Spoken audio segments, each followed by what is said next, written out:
10 দিন যাবৎ ভয়াবহ দাবানলে জ্বলছে যুক্তরাষ্ট্রের ক্যালিফোর্নিয়া অঙ্গরাজ্যের লস অ্যাঞ্জেলেস শহর। ইতিমধ্যে ইতিহাসের ভয়াবহ দাবানলে বিলাসবহুল এই শহরটি রূপান্তরিত হয়েছে ধ্বংসের শহরে। বর্তমান লস অ্যাঞ্জেলেস শহরকে দেখে বোঝার উপায় নেই যে এখানেই দাঁড়িয়েছিল বিলাসবহুল সব স্থাপনা। আসসালামু আলাইকুম সম্মানিত দর্শক মণ্ডলী, আপনারা সবাই জানেন বিগত 10 দিন যাবৎ আমেরিকাতে লস অ্যাঞ্জেলেসে দাবানলের ভয়াবহ তীব্রতা কি প্রকট আকার ধারণ করছে। আগুনের কি উত্তাপ প্রকট। আগুনের থাবা থেকে ক্যালিফোর্নিয়াবাসী বাঁচতে পারছে না। ধাও ধাও করে জ্বলছে আগুন, চতুর্দিকে শুধু আগুন আর আগুন। এত প্রযুক্তি, এত শক্তিশালী আমেরিকা, কোথায় তাদের সেই দাপট নেই?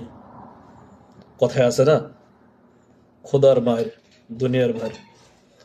আল্লাহ তাআলা ধরে না, ধরলে ছাড়ে না, যেটা আমেরিকাতে বর্তমানে হয়েছে। চলেন আমেরিকার দাবানলের ভয়াবহ অবস্থাটি দেখে আসি। হঠাৎ করে দেখলে মনেই হতে পারে যে এটি একটি যুদ্ধবিধ্বস্ত লোকালয়। দাবানলে এখনো পর্যন্ত প্রাণ হারিয়েছেন অন্তত 25 জন, নিখোঁজ রয়েছেন বেশ কয়েকজন। এদিকে স্থানীয় সময়ে বুধবার থেকে শুরু হওয়া সান্তা আনা নামের ঝোড়ো বাতাসে আগুন নিয়ন্ত্রণের নতুন চ্যালেঞ্জের মুখে অগ্নি নির্বাপন কর্মীরা। এর মধ্যেই আগুনের টর্নেডোর আশঙ্কা করছেন আবহাওয়া বিশেষজ্ঞরা, যা সংঘটিত হলে এই রাজকীয় শহর পরিণত হবে মৃত্যুপুরীতে। গত 7 জানুয়ারি লস অ্যাঞ্জেলেসের দাবানল শুরু হয়, পরে তা ছড়িয়ে পড়ে বিস্তীর্ণ এলাকায়। এর মধ্যে ছোট বড় প্রায় 12টি দাবানলের ঘটনা ঘটে।